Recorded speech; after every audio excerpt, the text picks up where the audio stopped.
Magadheera cinema తర్వాత ఈగే ధీర cinema కూడా తీసాడు ఆయన, కంటిన్యూషన్. కాబట్టి అక్కడ ధీరుడా, దేవుడా, లేకపోతే ఈగనా, లేకపోతే ఇంకో సినిమాలో మర్యాద రామన్న సినిమా తీశాడు.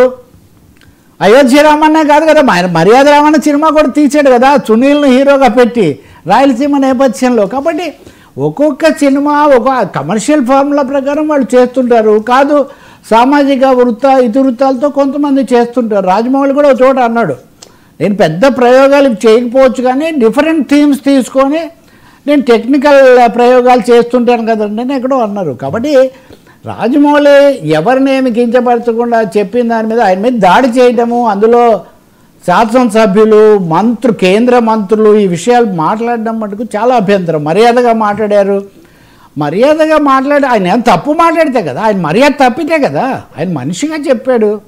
మీరు అనరా అండి ఎందుకు ఆ దేవుడికి కూడా ధైర్యం రావట్లేదని ఎవరైనా అంటారు. ఇన్ని చేసిన మహానది అనే ఒక సినిమా ఉంటుంది కమల్ హాసన్ది, భగవంతుడు కూడా భక్తుని ఇంతగా పరీక్షించకూడదు అంటాడు. అందులో తండ్రి అన్ని బాధల పాలు అయిన తర్వాత ప్రతి చోట ఇది ఉంటుంది. కాబట్టి ఇది పెరిగిపోతుంది, ధోరణి తగ్గించాల్సిన అవసరం చాలా ఎక్కువగా ఉంది. ఇంకా అందులో అచ్చంగా శివస్తోత్రాలతో సినిమాలు, రామదండకాలతో సినిమాలు తీసిన దర్శకుడి మీదే ఇంత దాడి చేస్తే ఇంకా మామూలు వాళ్ళ సంగతి ఏంటని ప్రకటించాలంట. మీరు నాస్తికులా కాదా ప్రకటించాలి. మీకెందుకు ప్రకటించాలంటే భారత రాజ్యాంగం ఏమైనా అడుగుతుందా? ఎవరు నాస్తికులు ఎవరు ఆస్తికులు అని ఏమైనా అడుగుతుందా? వీళ్ళకి పురాణాలు తెలుసో లేదో నాకు తెలియదు. కానీ విష్ణుమూర్తి ప్రవేశ ద్వారం దగ్గర ఉన్నటువంటి జయ విజయులు అనేటటువంటి వాళ్ళు దుర్వాస మహర్షి వచ్చినప్పుడు ఆయన గురించి చూడకపోతే ఆయన శాపం పెడితే విష్ణుమూర్తి ఏమన్నాడు పురాణం ప్రకారం, మీరు ఋషి శాపాన్ని నేనేం చేయలేను, కానీ మీరు 3 జన్మల్లో నా దగ్గరికి రావాలంటే నాకు శత్రువులుగా పుట్టాలి, 7 జన్మల్లో కూడా రావచ్చు అనుకుంటే మీరు మిత్రులుగా భక్తులుగా పుట్టాలి. మీరు ఎలా పుడతారంటే మేము శత్రువులుగా పుడతామని కోరుకున్నారు వాళ్ళు.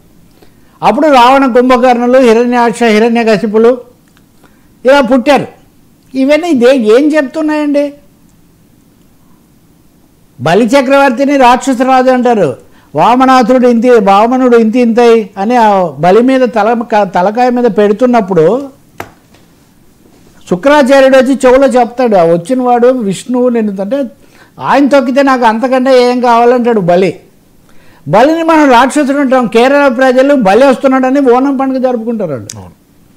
ఇవన్నీ సార్ భారతదేశంలో కానీ ప్రపంచంలో కానీ రకరకాల విశ్వాసాలు ఉంటాయి సార్.